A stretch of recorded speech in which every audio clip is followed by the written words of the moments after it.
Alright, in our last video we demonstrated inheritance, and we also built our first Ralph contract.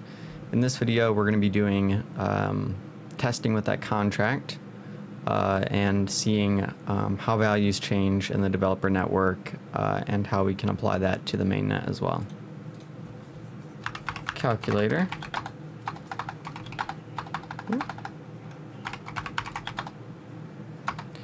And then within calculator, we're going to have a file called our deployment, or we can just call this the calc_services.ts. And then we have our calc_testing.ts.test. I think it needs to have one of those behind it. Yes, it needs to have the .test.ts. Oh, it's this one that needs to have it.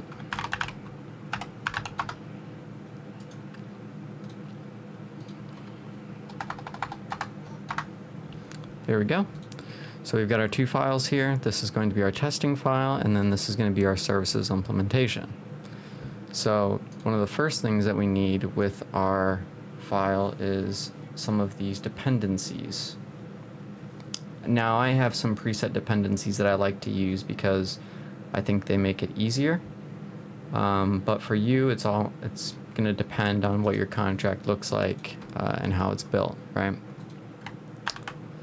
So for me, I've imported some values. This will all be unavailable on GitHub as well, so you guys will be able to have it as well. And I have some values that I use. And then I have some basic templates here for deployment. All right, so I can remove all this, and I can put in the deployment that I actually want to do. Now, for this, it's going to be my calculator's contract, which already shows up here in artifacts. So I click that, and I can say add missing properties. For admin, I can just say I want it to be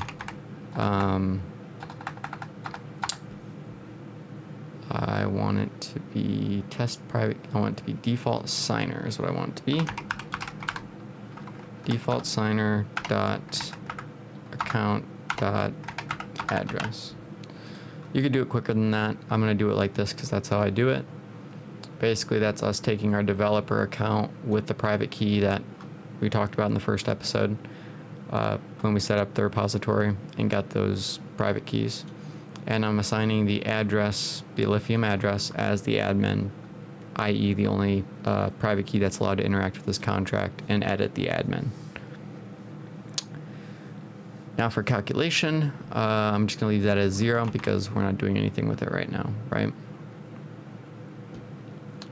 All right.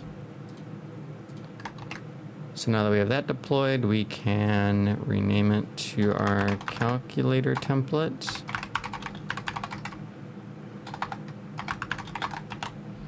And we can make another template, and we can call this the add10 template.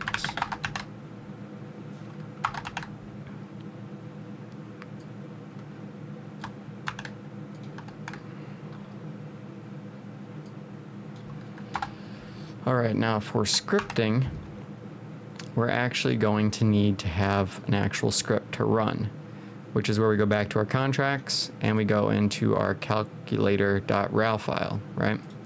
Even the admin calculator tools file will need one of these. So let's write this one actually first. So we have to invoke a tx script, which is just like this, and we'll call it edit admin. Just like that, and then we'll specify the contract. So we'll say admin tools, and we'll say admin calc, and then we'll give it the new address. So we'll say new admin, and then we will say admin tools dot edit admin, the same name as this function here, and then, whoop, we'll say new admin. All right, and then we'll do an npm run compile. Whoop. And we see that our scripts compile, and we have what's here, a new script called edit admin. Now we're going to build a new script here too. We're going to call this one add 10. And here we'll put calc. Whoop. It's going to use our calculator calculator contract as the type. And then since there's no parameters required, we'll start with brackets and we'll just say add 10, just like we have in our public function here. And then we'll say dot, or we'll do the calc first, calc, to get our contract here that we've specified. And then add 10 and then parentheses. And we'll do an npm run compile on that too. All right, so now we have our generated code for script add 10 and our generated code for script edit admin. We'll now go back into our services and we're going to do that add 10 template that we just made. So when we actually want to write and deploy scripts, we want it to look a little bit different than our contract, because now that our contract's deployed, we actually want to interact with it. So this is an example function that I have, and I'm just going to say add 10, but I can't leave it the same name as a script. So I'm going to say,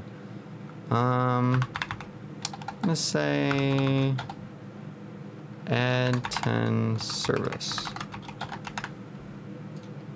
and then I can remove all of that because I only want the signer provider, in this case the wallet signing. I can rename this and I can say I want it to be my add 10 artifact, which popped up in the artifacts folder. I can remove those initial fields. I can remove tokens because we're not paying tokens. And I have the dust amount, which is basically the transaction fee for the network and interacting with the contract. We can see here that I need to add some missing properties, in which case the only missing property it has is calc. And I can put that this is actually the deployment here that's going to be deployed. So I can say calc, and then I can give it actually a service tag. Basically an instance of the calculator contract. So I can say calculator instance. And so we can see that we have add 10 calculator and calculator instance now in our artifacts as an import. And so here I can just say calc dot contract ID, and it'll call that contract ID, which is basically the contract that I'm using up here in here. This is the contract ID of calculator, that data type for the ID, and we are going to then call it to add 10. So those are the services that we needed to build, and now we're going to work on our testing contract. Alright, so I've imported some code as a template, which will also be available on GitHub. This whole thing will be, by the way. And we are going to take our calculator instance, and we're going to assign it as a calculator template. Basically what this has done is it's allowed us to have the ability to deploy an actual calculator template and the contract be that name that we've just assigned it. Over here we can say that we want buyer to have alph, but since alph is not defined, get signers is asking for an amount per signer. We'll just say they get that much, which should be enough. It's quite a bit of alph. And we could actually simplify this real quick. Let's say 1alf times 10n. So this will give each user 100 alf. 1 times 100. Now I can start our integration. So we'll say that we need a thing there too. Just need a, there we go. And so we can actually start and deploy our contract. So what we're going to do is we're going to say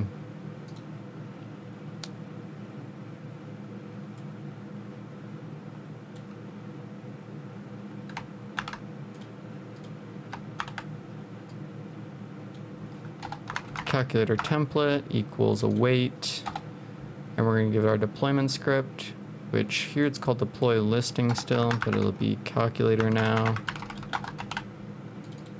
And so we'll take that and we will put that there. It's going to say it can't find it. We're going to say quick fix. It already sees that it's in calc services, so we'll say import. And now that we have that, we are actually going to be able to see that it'll deploy our actual contract.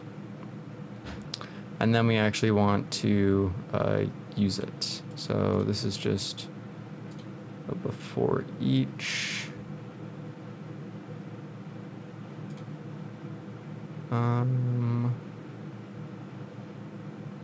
Yeah, so this is all running before the actual tests begin.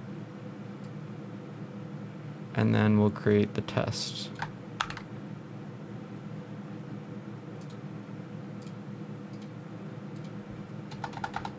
So we've deployed our templates. We have our test.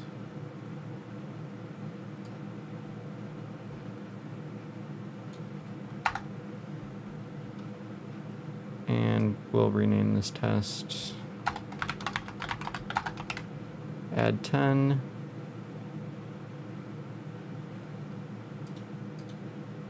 The main test here is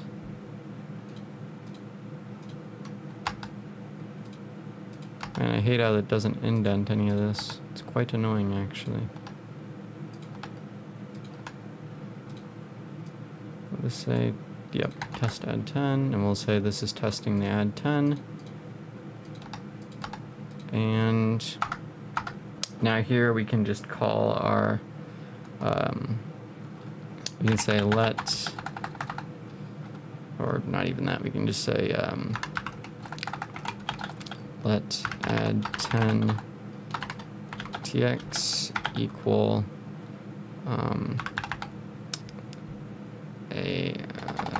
add 10 service, and then for the service we need to have 2 arguments. We need to have a signer, and so in this case we'll say creator, and we'll say that it's that calculator template, which is what we just deployed, and this right here is sending the tx to add 10 to the contract state. And now we will do another thing where we say let contract state equal, and we'll do a get contract state.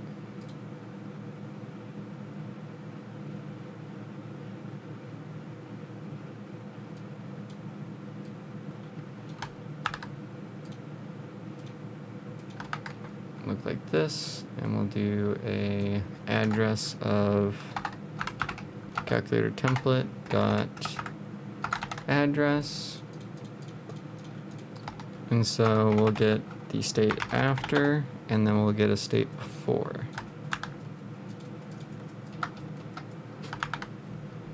So we'll have that be the before state, and we can have this be the after state.